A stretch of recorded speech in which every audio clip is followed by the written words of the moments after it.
You're listening to episode 134 of Present Moment.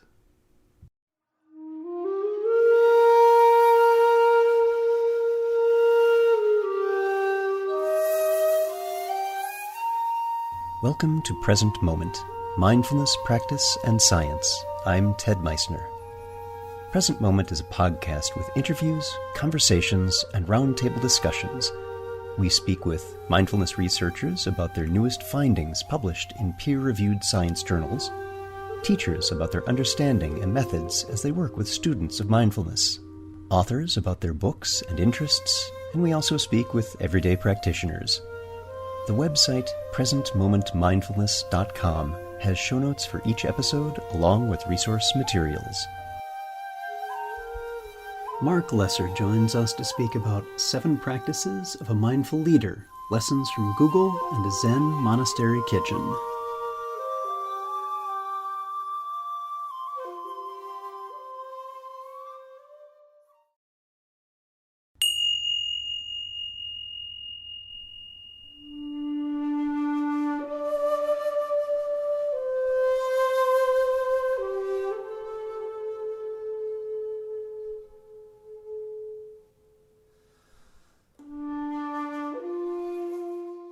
If you're listening to this podcast and find value and insights from what is shared here, know that this is made available from your generosity and the generosity of others like you. I want to thank those of you who are making monthly donations to keep this podcast going. And if you're not yet, please take a moment, go to presentmomentmindfulness.com and click on Make a Donation. One-time or especially monthly donations show you value this work, which can't happen without you. Thank you for your help, your support, and your kind generosity. Critics of mindfulness in the business world have often a host of objections to contemplative practice being used to pacify workers to untenable working conditions. This is quite strikingly in contrast to the experience of those of us who actually teach in corporations, as we're typically involved in this work for the purpose of transformation on a personal and social level. Mindfulness is about seeing things as they are and making changes internally and externally. Leaders, whether that is by position in an organization or by personal words and actions, are best placed to foster the kind of conditions in which each of us would like to work and live, and that is well supported by mindfulness. Marc Lesser is a CEO, Zen teacher, and author who offers trainings and talks worldwide. He has led mindfulness and emotional intelligence programs at many of the world's leading businesses and organizations, including Google, SAP, Genentech, and Twitter. Our guest today is Marc Lesser. Marc, welcome to the podcast. I've had you on my other podcast, but you're new to Present Moment, so welcome. Glad to have you here. Thank you, Ted. My pleasure. So let's get started by just having you describe a bit about your background before we dive into the book topic. And for you, it's interesting because you live in a couple of different worlds that are pertinent to this. Yeah, no, definitely. Well, my background, my 1-year leave of absence from Rutgers University turned into 10 years of living at the San Francisco Zen Center was kind of a big moment in my life, and interesting how I think one of the many surprises about that 10 years, I think the importance and power of community was a surprise. I went out like I think many of us did at the time, right? Our own kind of spiritual search or search for meaning or search. There was some strong sense that there must be more than what I felt like college had to offer, and the idea of it was like graduate from college and get a job, and none of that was all that compelling, and yet starting to read and discover this whole other world of from existentialism to um, yeah, Maslow and humanistic psychology, and then discovering Buddhism and Zen. And I feel like I needed to explore. The other real surprising thing about that 10 years was the prominent role of work. And it was one of the mysteries was during that time I kept being asked to take on greater leadership roles, from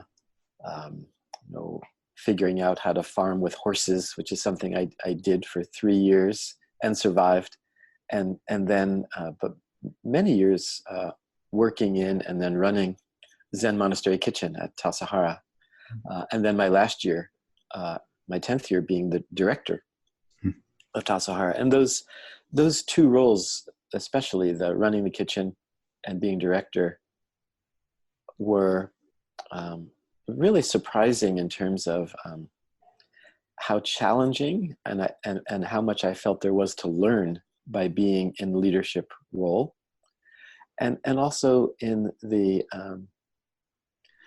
kind of this sense of work as practice, and really living and breathing it and getting it into my bones. Work and leadership as practice, and it ended up in a, again, surprising way, setting the course for the rest of my life. In that I thought, well, one, I really like this. I really like this sense of work as practice and leadership as practice, and I wondered, why isn't everybody doing this? This would make so much sense out in the world. And I set off on that path and went back and finished school, went right into New York University, got an MBA degree, and then I ended up starting a publishing company, a greeting card and calendar company called Brush Dance, mm-hmm. where I was the CEO for 15 years of my life doing that. And in some way, I look back and think, well, so many different things. One, it was a beautiful, and again, had its incredible things to learn, and from growing a business like that, and the ups and downs, and hirings and firings, and expanding into a .com and going back to a wholesale company. But I learned a lot, and it was we were licensing the words of the Dalai Lama and Thich Nhat Hanh and poetry of Rumi. So it was very much surprisingly aligned with my values, and it was time for me to leave that role after about 15 years. And then soon after, I found myself coaching Google engineers and being asked to help develop a mindfulness program at Google. And the program was at the time when I was contacted, basically they had the name, which was meant as a kind of a joke, called Search Inside Yourself, since Google search company. And I ended up spending a few years with some really, really, brilliant, fascinating people, developing that program and learning to teach that program. And again, big surprise about how relevant and powerful it was to bring mindfulness into the corporate world in that way. And then it was a few years after that, I ended up being a part of a team that created an organization to bring this work out into the world. And I was the CEO of the Search Inside Yourself Leadership Institute, and hugely, it's funny, I look back and it's like, again, it was an overnight success that took about 4 or 5 years to go from the idea of bringing that program out into the world, of really getting some really good traction, of working inside of lots of companies and doing teacher trainings in companies, so that's, and now And now I'm no longer in that role, but I'm doing very similar work.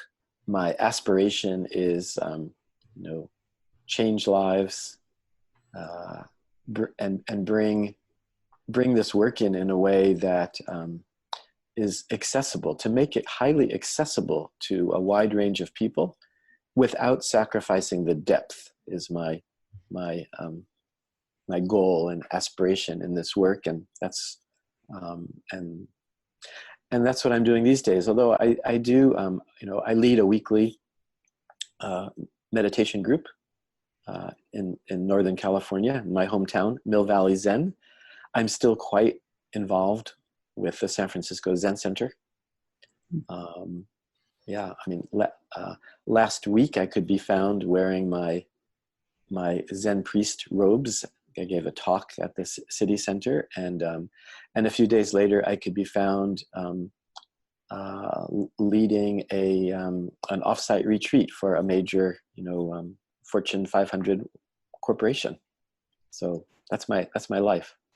Great. Thank you for that overview of what's been very rich and diverse. And I think that's one of the important things about our discussion today, is that there are many ways in which mindfulness and one's personal practices touch our lives. And they don't have to be one particular thing, but can be many different things. And so what I want to do is talk about the book a bit. And before we go into the 7 practices themselves, I noticed that you divided the book into sections: investigate, connect, and integrate. And I'm wondering if you might say a bit about why that's important. What is that indicative of? Well, it's funny how I think we all like lists. I think I sometimes think that even the historical Buddha, teaching about the 4 noble truths and the Eightfold Path, I don't think he ever really believed that any of these teachings fit neatly into those categories. And it's interesting. It goes back to, I think I was saying about accessibility. Somehow lists, categories, it's the way our minds work, and that we learn better. We just, it's easier to grasp stuff when we categorize it. And in response to your specific question, the 7 practices sort of emerged first, and I tell the story a bit in the book about how that happened. And as I looked at them, I thought, oh, they just seem to naturally fall into these categories. The first 4 seem to be about working with yourself, and again, similar. There's kind of a parallel. I've studied and taught emotional intelligence, which also falls into those categories. The first several competencies in emotional intelligence are intrapersonal, just for yourself. So those are like my first 4, and then the next part of emotional intelligence and mine are like interpersonal communication skills. And then it just seemed like it's interesting, much like I did the same thing with Search Inside Yourself, in that the last kind of competency of the 5 emotional intelligence competencies is social skills or leadership skills. But as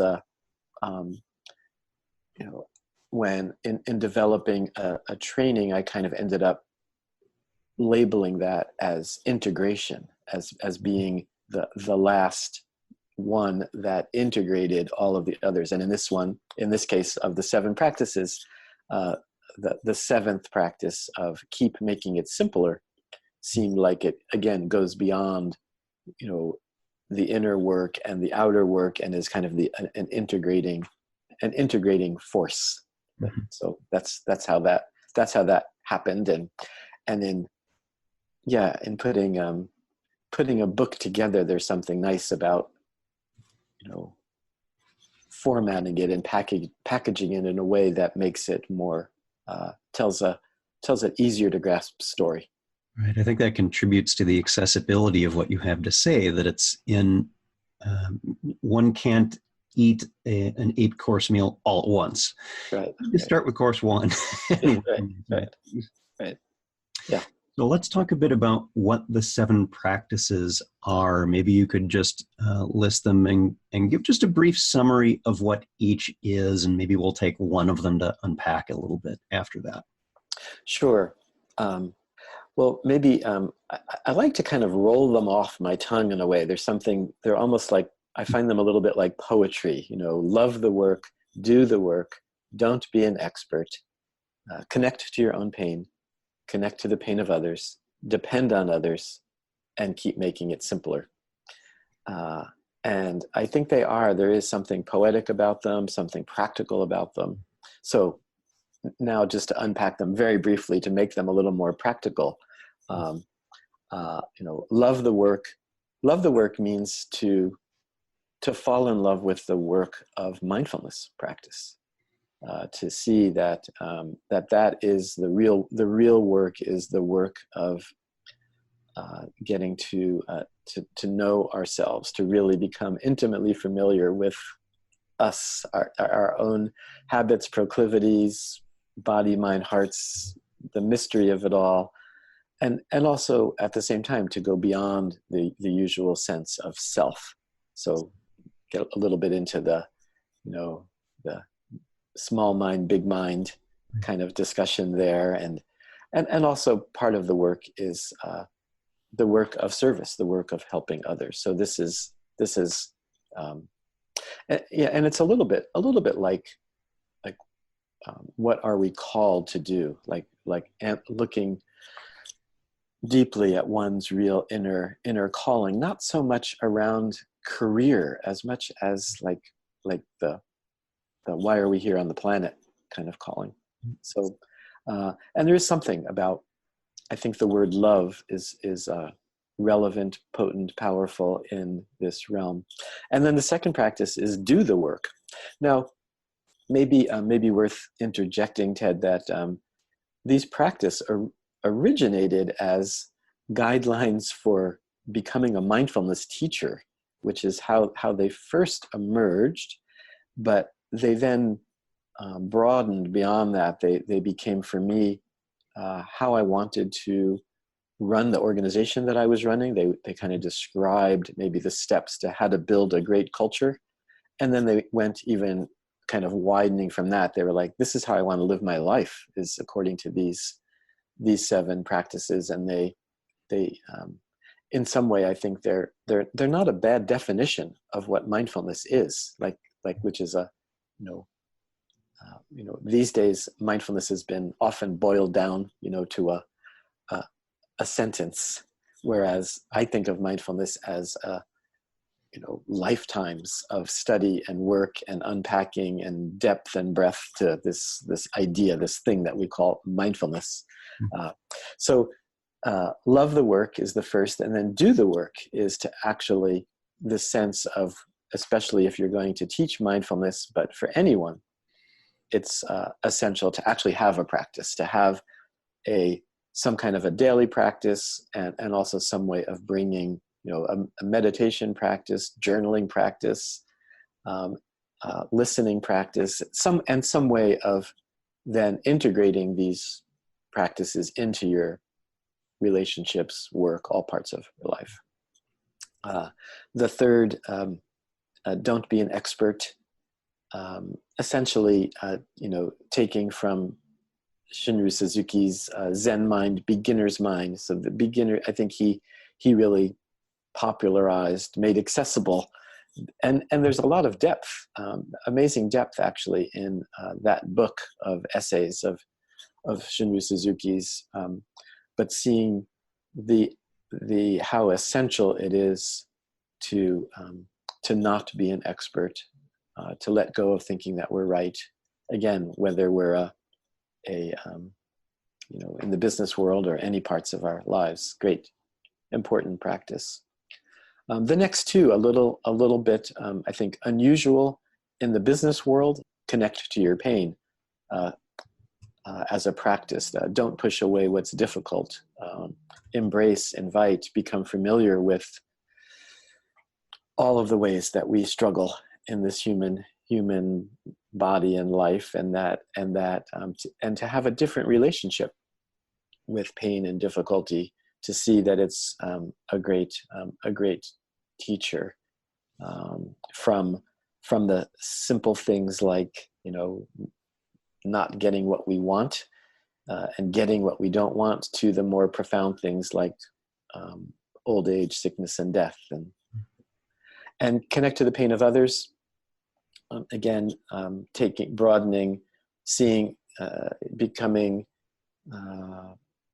leaning into our common humanity of those difficult things that I was just mentioning, and then also quite relevant in the work and leadership world, in the importance of empathy, feeling the feelings of others, huge, important capacity for people in the work world to develop, and again, all parts of our world, but and it kind of leans nicely into the sixth practice of depend on others. Again, somewhat in our culture, our culture likes to push away pain, and our culture likes to preach independence, the importance of, stand on your own 2 feet.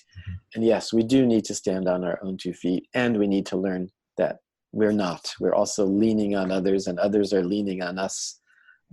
And that, again, especially, I'm often, contextualizing these practices as leadership practices, but they go far beyond that. In the leadership world, though, this has a lot to do with the importance of team building, prioritizing, having great meetings. All those topics fall in this category. And then the seventh and last practice, keep making it simpler. And I think in some way, maybe one of the harder ones these days. I know for me it is. I know that whether it's technology and the speed of our lives, but I think the basic essence of this practice is around to keep coming back to what really matters, to stay with what really matters, right in the midst of the complexity of life. And and I think what really matters is being true to our own experience, and being endlessly curious, and cultivating a sense of wonder, a sense of connection, mystery, depth, often, but coming back to what's most important, and also I think realizing that we all have just the right amount of problems. That this is, I think, a core way to cut through. I think one of the most popular ways that we make our lives complicated is by pushing away the problems and difficulties, and then things get really complicated. Yeah. Thank you for that overview. And it's interesting that you use the word culture. And we're in the business world, what is often a performance-centric culture. And some of what you list as these practices might seem to be a bit contrary to that. And I of course, have a different perspective in alignment with yours. They're complementary to this. But maybe you could spend a moment for someone who may be coming at this new. They're not a mindfulness person. They're in leadership, a specific leadership role. How things like connecting to the pain of others, for example, how is that really a good idea for a mindful leader? How does that support their culture that they find themselves in? Yeah. Well, the culture happens to be the first word of my book, right? The book starts with the Peter um, Drucker quote, right? Culture eats strategy for breakfast. Yep. And yeah, and I think in some way, what that question, you're kind of pointing to the heart of the assumptions and thrust of this book is that that people, and I call it the dirty little secret of the business world, is that it's all people, it's all human beings, and I think we are in this enormous revolution and shift that's happening in how we conceive of work. That I think for the last few hundred years, work was seen as the whole idea was to take the humanness out of it. You know, that there was, and I think it's interesting. I think it's almost beneath the surface of our usual consciousness. That's part, and which in a way that's one of the definitions I'd say of culture, is that it's almost what forms through your various norms and attitudes that may not be completely conscious.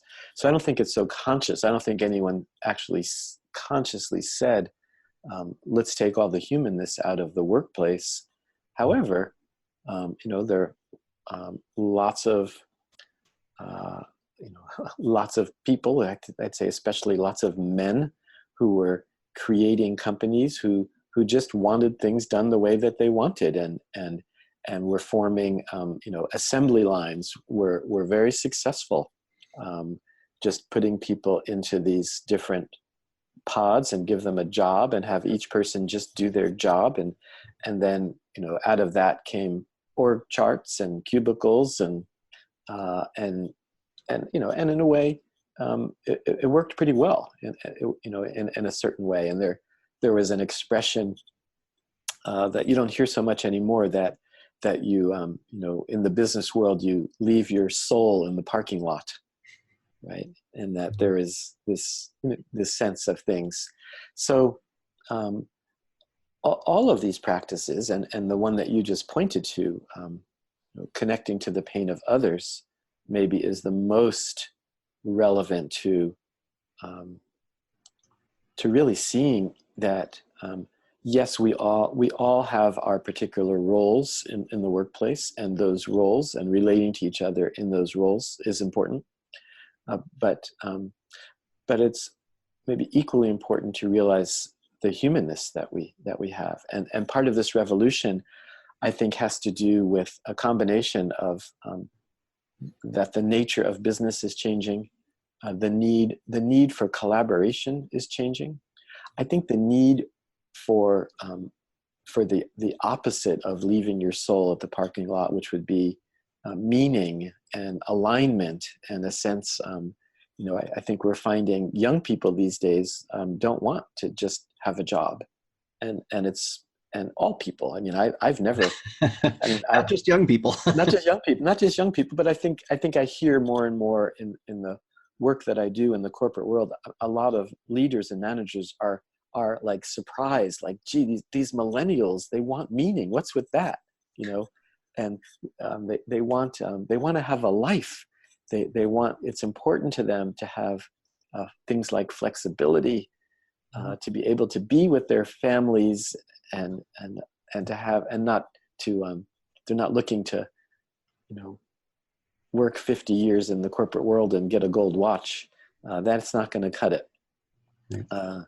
So many things, I think more and more the need for collaboration and the need for creativity means that people need to work together. And this isn't easy. This isn't, it's,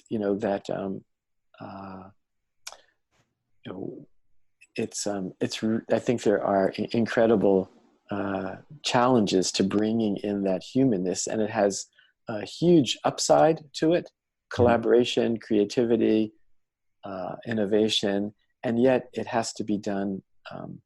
It takes a different kind of skill set to be able to communicate, collaborate, feel feel and connect with the pain of others. And in the workplace, it's for the benefit of getting stuff done.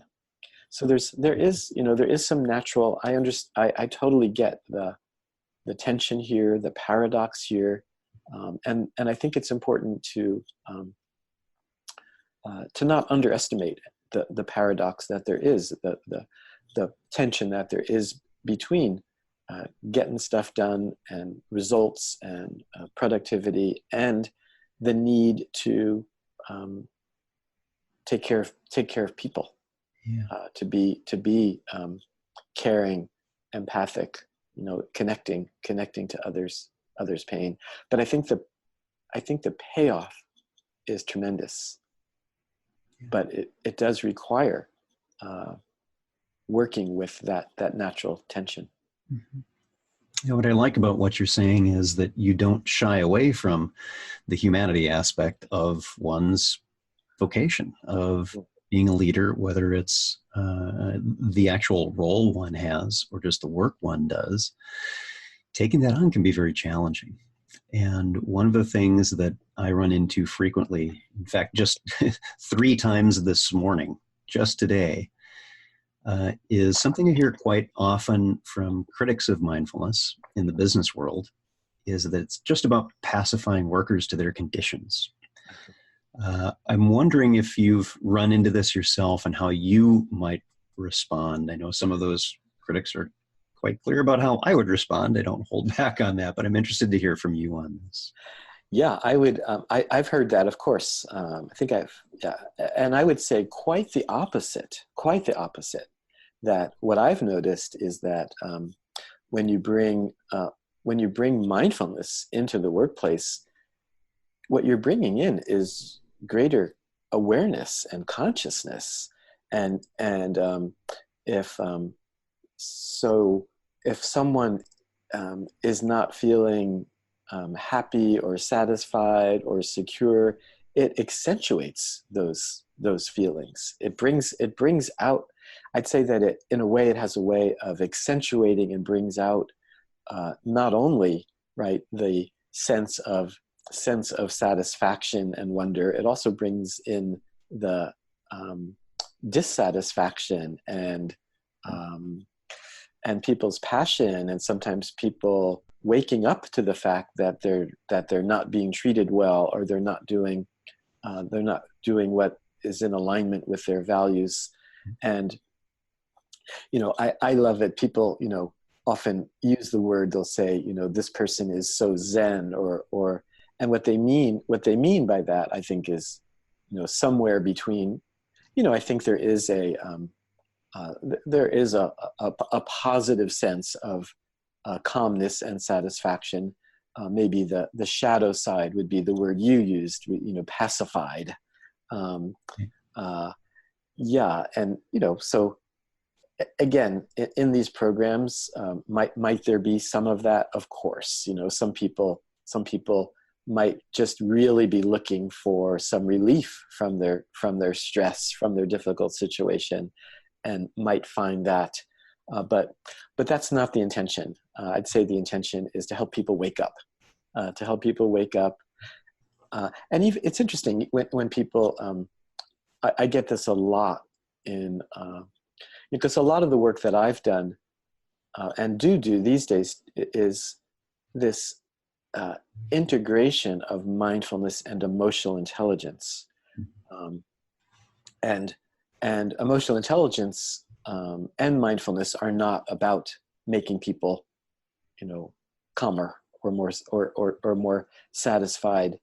Again, as I said, just the opposite. It's about helping people wake up to what's real, what really matters.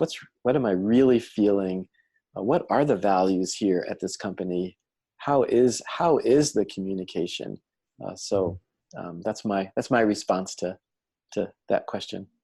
Thank you, Mark. And I'm wondering if you had something, just one, perhaps closing advice or recommendations to someone who may be listening, who might find themselves in a leadership role. Either it's their actual vocation or it's simply part of what their life is like.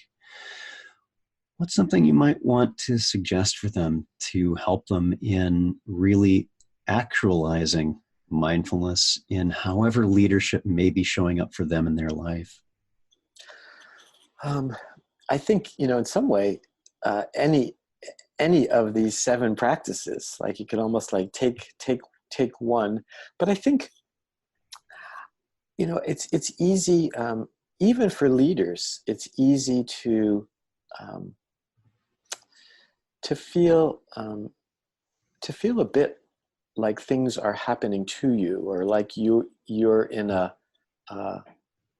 it's hard to take real conscious steps and action to make the changes that you want to be making.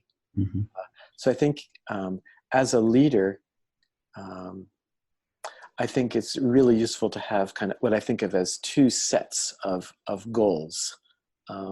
One are all of the sort of business and strategy goals, and those pretty much are pretty much everyone has those. But then there's this whole other set, which I think support those, which are the things around, developing one's listening skills, or greater depth in the way that you're caring for the people around you, or they all come, I think, under the broad category of seeing with more clarity, seeing and acting with more clarity, being less less reactive, and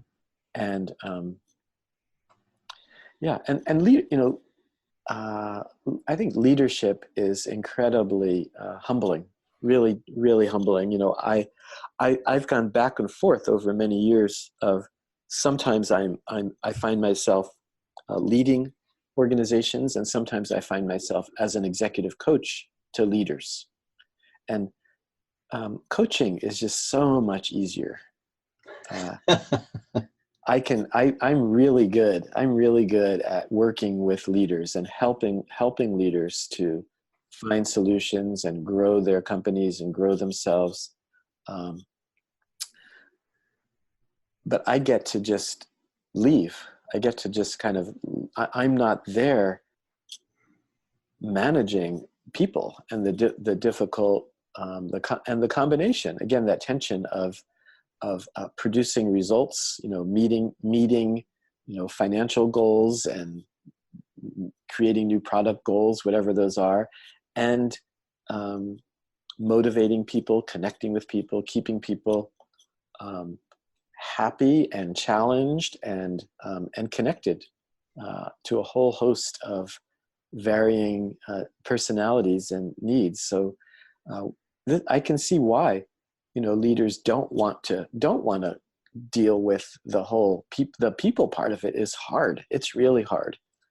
I sometimes would say that I if I had 8 people reporting to me, half of them would say that I'm too slow in my decision making, and I'm gathering too much information before making decisions. And the other half of the people would say that I'm too quick. I'm making decisions without including enough people. And so it's interesting that when we really open ourselves up to feedback, and there's no one truth, there's no one reality. This can be a big letdown for a leader, or for any of us who we all want there to be one truth and one reality, and usually it's ours, and then when we're in a leadership position, there can be a way to, certain styles are trying to control reality, control what, as though there's only one truth, and it doesn't. It can work. It can work in a certain way in certain projects, but overall, I think we need to recognize many truths. Well, for those who are listening to the podcast, we'll have a link to the book we've been talking about, as well as several others that Marc has published. Our guest today, Marc Lesser. Thank you so much for being here. Good to see you again. Nice to see you too.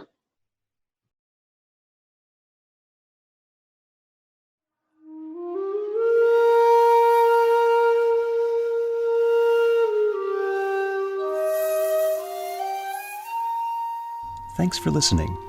If you'd like to hear more about something you've heard in today's podcast, please come visit the website at presentmomentmindfulness.com. You'll find an entire webpage devoted to this and every episode. You can comment on the episode page and find show notes and other helpful resources for your mindfulness practice. The shakuhachi music heard on Present Moment is used by permission and through the generosity of musician Rodrigo Rodriguez. His website is linked on the Present Moment website on the About Podcast Music page. Sound editing, mixing, and mastering provided by the generosity of Anthony Dominello of StructureFromSound.com. Until next time, remember, every moment you have a choice. Make it the best you can. See you next time on Present Moment.